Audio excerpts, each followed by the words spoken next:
The ambassador's last stand. The stars held their breath as humanity's greatest diplomatic vessel, the UES Harmony, glided through the cosmic void toward Kelveri space. Ambassador Maya Chen stood before the observation deck, her reflection ghosting against the endless black. Behind her, the blue marble of Earth had long since faded to a distant memory. "Ambassador, we're approaching the neutral zone," Captain Torres announced from the bridge.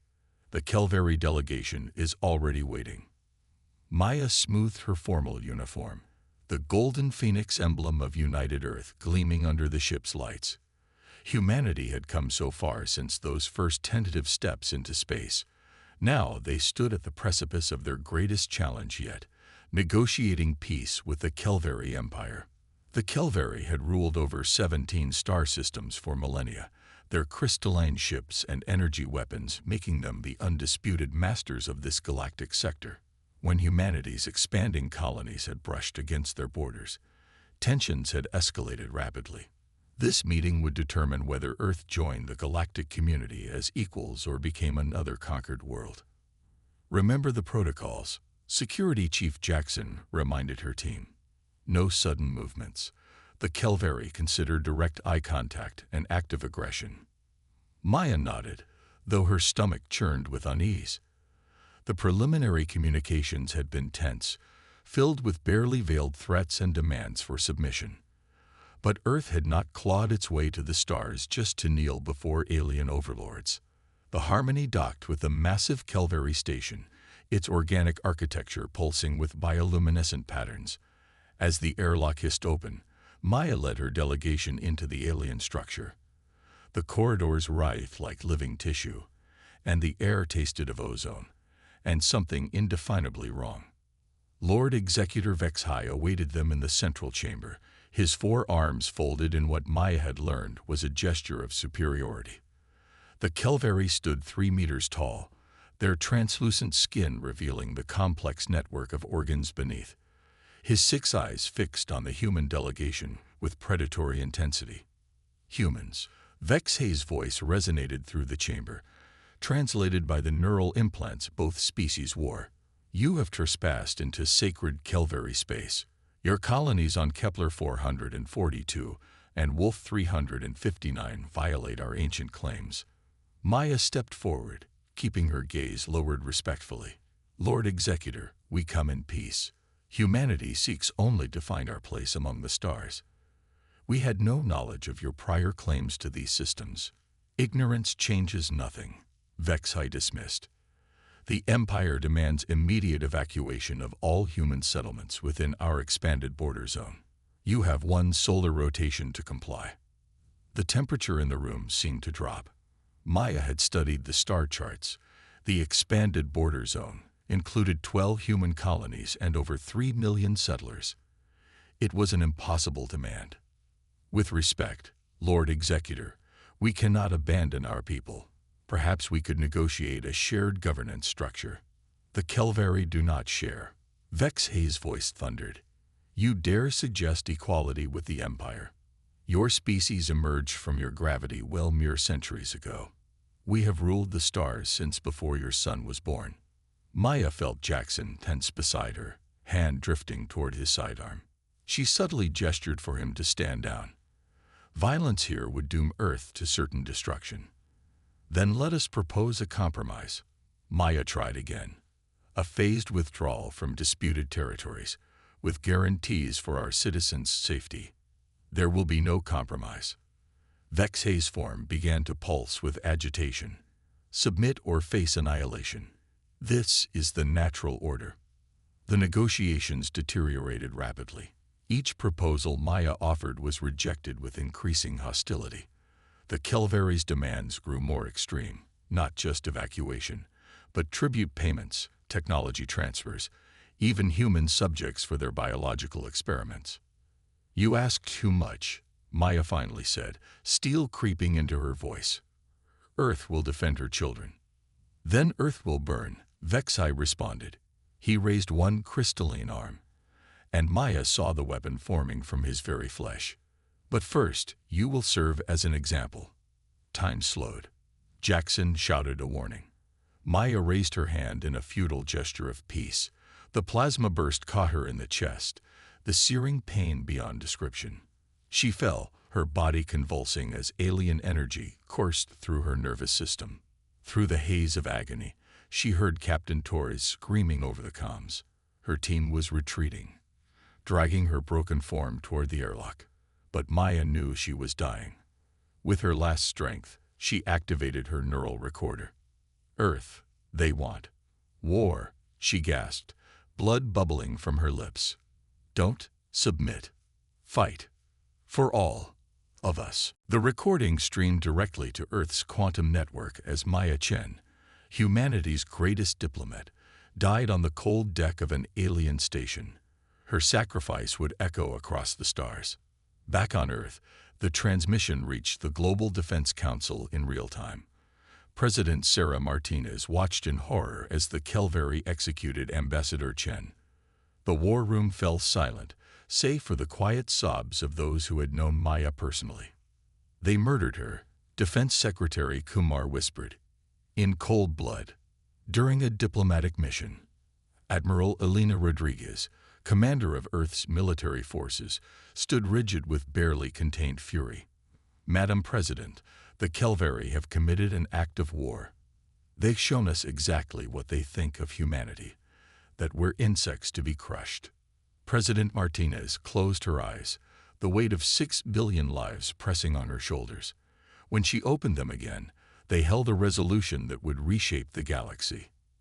"Admiral Rodriguez, what's the status of Project Prometheus?" A grim smile crossed the Admiral's face. "The Dreadnought fleet is operational, Madam President. We've kept them hidden in the Jupiter shipyards, but they're ready." "How many?" 12 Titan-class Dreadnoughts, 48 heavy cruisers, and over 200 support vessels, plus the new quantum weapons we reverse-engineered from the Proxima ruins. The President turned to face the assembled leaders of Earth. "Ladies and gentlemen, the Kelveri believe humanity is weak. They think we'll cower before their empire. They're about to learn why that's the last mistake they'll ever make." She activated the global broadcast system. "Citizens of Earth and all human colonies, I speak to you with a heavy heart. Ambassador Maya Chen has been murdered by the Kelveri Empire during peaceful negotiations. They demand our submission. They threaten our worlds. They kill our diplomats." Her voice hardened. "But humanity does not needle. We did not conquer the stars to become slaves. Today, I authorize Operation Thunderstrike. We will show the galaxy that Earth protects her own." Across the solar system, hidden facilities came to life. The Dreadnoughts, each a kilometer long and bristling with weapons humanity had developed in secret, powered up their fusion cores. Crews who had trained for years in simulation finally walked the decks of their titanic vessels. The die was cast. Earth was going to war. Earth's thunderous response. Admiral Elena Rodriguez stood on the bridge of the EDS Retribution, flagship of Earth's hidden Dreadnought fleet. The massive vessel hummed with barely contained power, its experimental quantum drives ready to tear through space itself. "All ships report ready, Admiral," Commander Davis announced. "Operation Thunderstrike is go on your command." Elena looked out at the assembled fleet. 12 Dreadnoughts, each one a masterpiece of human engineering and determination. The Kelveri had no idea what was coming. "Open a channel to the fleet," she ordered. Her image appeared on every screen across the Armada. "Warriors of Earth, today we answer the murder of Ambassador Chen. Today we show the galaxy that humanity will not be intimidated. The Kelveri think their empire is eternal. Let's show them how wrong they are." A roar of approval echoed through the comm channels. Elena felt the weight of history on her shoulders. No human fleet had ever attempted what they were about to do, a direct strike at the heart of an alien empire. "Navigation, plot jump coordinates for Kelveri Prime. All ships, engage quantum drives on my mark." The space around the fleet began to warp, reality bending as the drives charged. Mark. In an instant, the entire Armada vanished from human space, reappearing moments later deep in Kelveri territory. Alarms immediately began screaming as the Empire's defense networks detected the intruders. Multiple contacts. Tactical Officer Chen called out. Kelveri battleships converging on our position. Launch fighters, weapons free. Show them human fury. The first Kelveri ships to respond never knew what hit them. Human railguns, accelerating projectiles to near light speed, punched through their organic hulls like tissue paper. Plasma cannons, reverse-engineered and improved from alien tech, carved through enemy formations. The Dreadnoughts advanced in perfect formation, their point defense systems creating an impenetrable wall of fire. For every Kelveri ship that fell, 2 more appeared, but the human fleet pressed on relentlessly. On Kelveri Prime, Emperor Zox Theta watched the battle unfold with growing disbelief. Impossible. The humans were supposed to be primitives. Lord Executor Vexhai, who had personally executed Ambassador Chen, stood pale before his emperor. Their technology, it's beyond our intelligence estimates. They'd been hiding their true capabilities. Send everything. Zox Theta roared. Every ship, every weapon. Crush these insects. But the Dreadnoughts were unlike anything the Kelveri had faced. Their armor, composed of a revolutionary nanocomposite, absorbed and dissipated energy weapons. Their shields, powered by miniature fusion reactors, deflected kinetic strikes. And their weapons were the stuff of nightmares. Admiral Rodriguez watched as the EDS Vengeance deployed humanity's secret weapon, the quantum torpedo. The device detonated in the midst of a Kelveri fleet formation, creating a localized space-time distortion that literally tore the enemy ships apart at the molecular level. "Admiral, we're breaking through their defensive perimeter," Commander Davis reported. "Kelveri Prime is within weapons range." Elena nodded grimly. "Open a channel to the planet. Let them hear this." Her voice, translated into every major galactic language, broadcast across the system. "Emperor of the Kelveri, this is Admiral Rodriguez of Earth. You murdered our diplomat. You threatened our worlds. Now you face the consequences. We can destroy your planet," she continued, "but humanity is not like you. Surrender now, withdraw all claims to human space, and we will spare your population." The response came quickly, Zox Theta's voice dripping with rage and fear. "The Empire does not surrender to lesser beings." "Then you've chosen your fate." Elena closed the channel. "Target their military installations only. Commence bombardment." The Dreadnought's main guns spoke as one. Kinetic strikes rained down on Kelveri Prime, with surgical precision, obliterating defense platforms, military bases, and government facilities. The planet's shields flickered and died under the onslaught. But humanity's message was clear. They could have destroyed everything, but chose to show restraint. Even in war, they maintained their principles.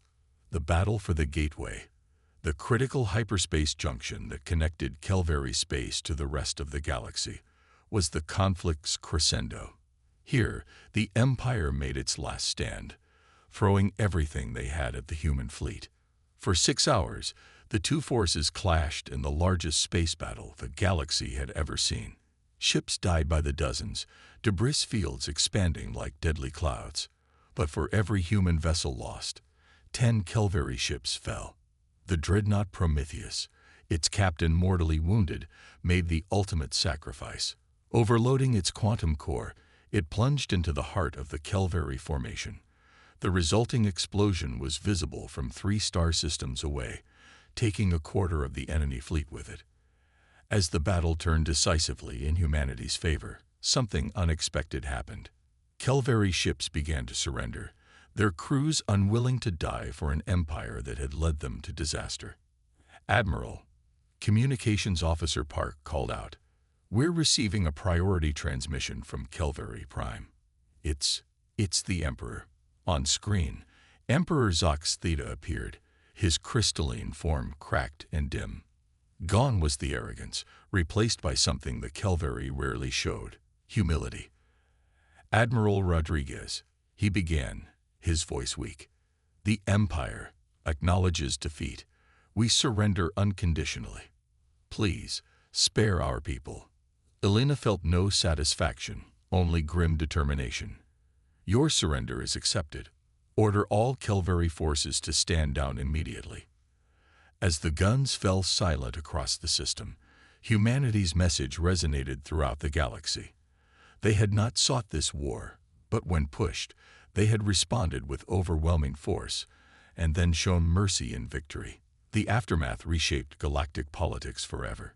The Kelveri Empire, reduced but not destroyed, became humanity's first interstellar ally, their defeat teaching them the value of cooperation over domination. Other species, who had long feared the Kelveri, looked at humanity with new respect and a healthy dose of caution.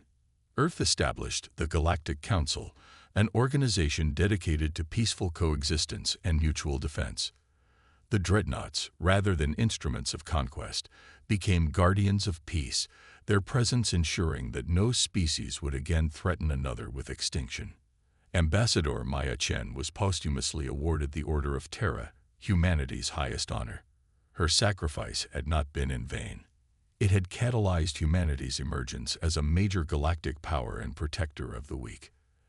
As Admiral Rodriguez stood on the bridge of the Retribution, now stationed at the gateway as a permanent deterrent, she reflected on how far humanity had come. They had been pushed to the brink and had pushed back with incredible force. But more importantly, they had shown that strength could be tempered with wisdom, that victory could be achieved without becoming the very monsters they fought. The stars no longer held their breath. They sang with the promise of a new age, where humanity's dreadnoughts stood not as conquerors, but as shepherds of peace among the stars. The Kelveri had killed a human and brought dreadnoughts to their doorstep. In doing so, they had inadvertently created the very force that would bring stability to a chaotic galaxy. Earth's message was clear: we come in peace, but we are prepared for war. The galaxy had learned this lesson well, and peace, at last, had a chance to flourish under humanity's watchful protection.